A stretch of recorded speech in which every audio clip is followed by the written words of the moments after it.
Hello friends, Vellore திலகா கிச்சன்லேருந்து திலகா பேசுகிறேன்.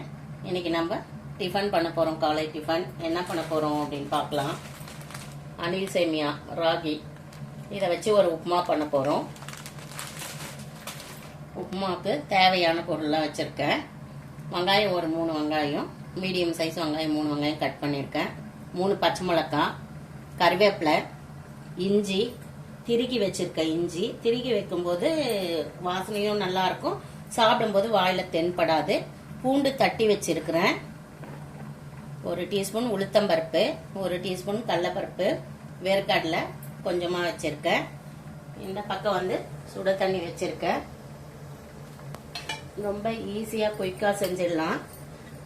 தண்ணி கொதிக்கும் போது கொஞ்சமா எண்ணெய் விட்டுக்கோங்க.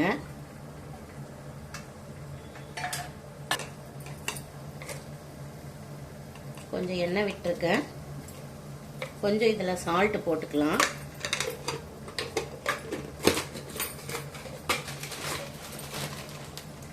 தண்ணி கொதி வந்த உடனே ஒரு 5 நிமிஷம், ரொம்ப நேரம் இருக்கக்கூடாது, ஒரு 5 நிமிஷம் அப்படி இருந்தால் தான் வந்து உதிரியாக கிடைக்கும் உப்புமாவு, இல்லைன்னா குழஞ்சிடும். அதனால தான் நான் பேசும்போது கூட போட்டுட்டு பேசலை.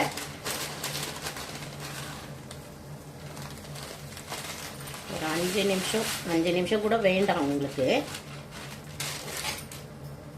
ரொம்ப உதிரியாக கிடைக்காது, குழாயிடும். கரெக்டாக டைம் பார்த்து எடுத்துடலாம். தண்ணி நல்லா கொதி வந்தது. நம்ம சேமியா போட்டோம்.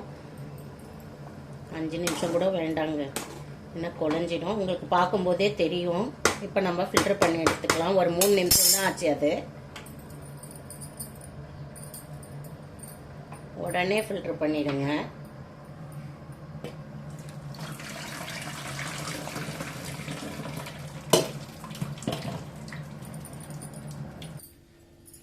வெடி கட்டிட்டு அப்படியே வைக்காதீங்க, ஏன்னா அது வந்து அப்படியே கட்டியாக பிடிச்சிடும், குழாயிடும். உடனே ஒரு பிளேட்டில் மாற்றி ஆற வச்சிடுங்க. அப்போ நம்மளுக்கு உதிரியாக கிடைக்கும்.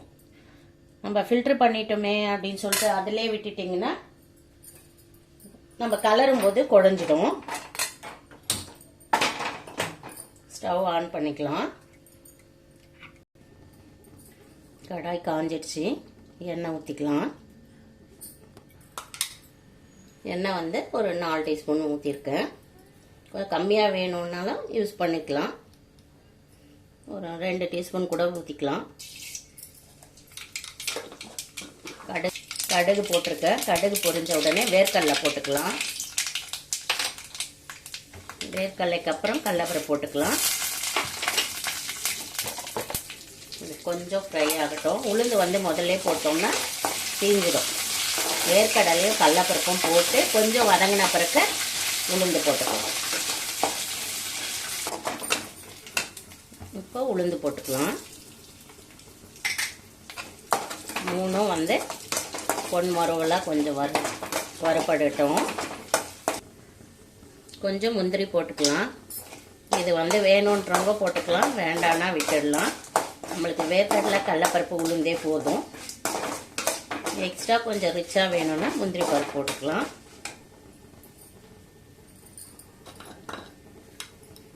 கொஞ்சோண்டு சீரகம் போட்டுக்கலாம்.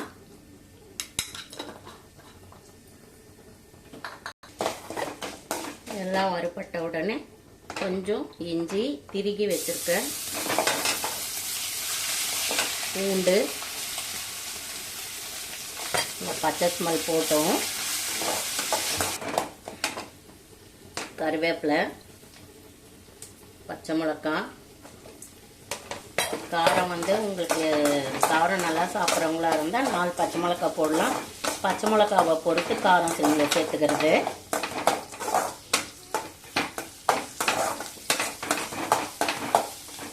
வெங்காயம் வந்து நல்லா மெலிசா அரைஞ்சிருக்கேன் பாருங்க. ரொம்ப நேரம் வதங்கினா இல்லை, 3/4 பதம் வதங்கினா போதும். அதனால் பெருசாக அரிய வேண்டாம், கொஞ்சம் மெலிசா அரைஞ்சிக்கோங்க, நீல வாக்கில் அரைஞ்சிக்கோங்க.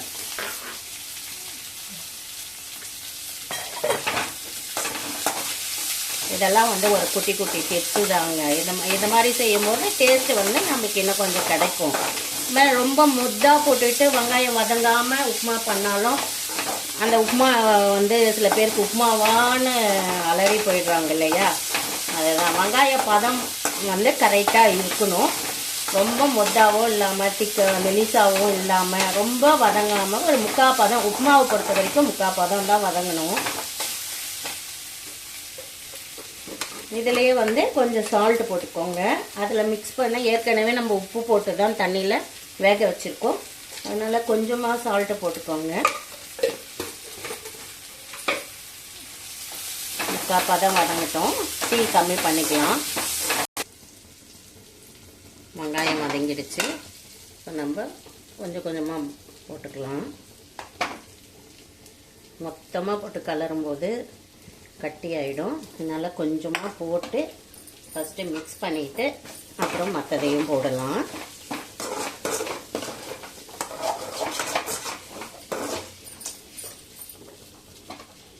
இதையும் போட்டுக்கலாம், மிக்ஸ் பண்ணிக்கலாம். உப்பு வந்து செக் பண்ணிவிட்டு இந்த டைமில் மிக்ஸ் பண்ணி உப்பு பத்தலைன்னா போட்டுக்கோங்க.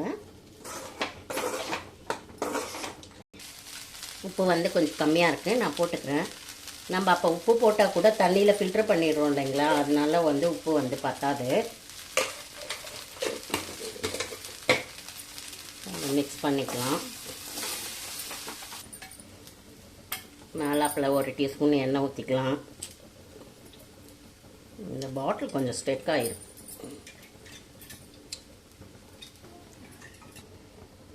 கேழ்வரகு ராகி உப்புமா ரெடி ஆயிடுச்சு. இப்போ கொஞ்சம் தேங்காய் போட்டுக்கலாம்.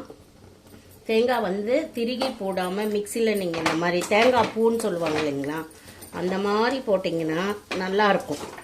திருகி போட்டால் அங்கங்கே ஒரு மாதிரி அச்சக்கச்சக்கன்னு இருக்கும். அந்த மாதிரி இல்லாமல் மிக்சியில் வந்து நல்லா ஒரு தேங்காய் பூ எப்படி நம்ம திருகுனா வருமோ அந்த மாதிரி மிக்சியில் அரைச்சி போட்டுக்கலாம்.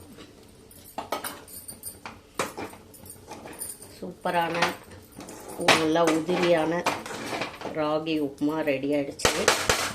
கரண்டியில் தான் ஒட்டியிருக்கு, மற்றபடி பாருங்கள் நல்லா உதிரியாக இருக்குது. ஒரு 10 நிமிஷத்தில் இதை முடிச்சிடலாம். காலையில் டிஃபன் வந்து ராகி உப்புமா, மதியம் வந்து மிளகா கிள்ளி சாம்பார். நாங்கள் இதை வந்து மிளகா கிள்ளி சாம்பார் தான் சொல்லுவேன். சில பேர் தண்ணி சாம்பார் சொல்லுவாங்க, நீர் சாம்பார்னு சொல்லுவாங்க. மதியம் வந்து சாதம் ஹாட் பேக்கில் கொட்டி வச்சுருக்கேன். இந்த பக்கம் வந்து கருப்பு முக்கடலை சுண்டல் வச்சுருக்கேன். காலை டிஃபனு மத்தியானம் இன்னும் ரசமும் பொரியலும் பண்ணல.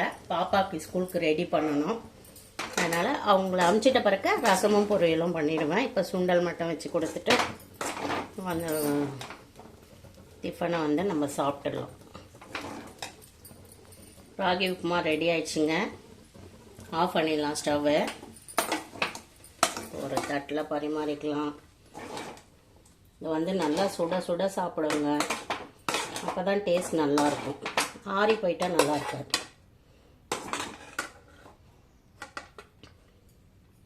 அதனால தான் எல்லா வேலையும் முடிச்சுட்டு அவளுக்கு தலையெல்லாம் வாரிட்டு அதுக்கப்புறம் உப்புமா செய்கிறேன். போய் சாப்பிட்டுட்டு 3 பேருமே சாப்பிட்டுட்டு அப்புறமா அவளை ஸ்கூலுக்கு அனுப்புவேன். இந்த வீடியோ வந்து யாருக்கெல்லாம் பிடிச்சிருக்கு, யாருக்கெல்லாம் ராகி உப்புமா பிடிக்கும் அப்படின்னு சொல்லுங்கள். பசங்களுக்கு நிச்சயம் பிடிக்காது தான், ஆனால் வேறு வழி இல்லை. கொஞ்சம் போஸ்ட் பண்ணி செல்லவங்க எல்லாம் ஃபோன் கொடுக்குறேன், ஒரு 1/2 hour ஃபோன் கொடுக்குறேன், சாப்பிட்றா அப்படின்னு சொல்லிட்டு ஃபோனை கையில் கொடுத்து ஊட்டி விட்டிங்கன்னா பசங்க சாப்பிட்ருவாங்க.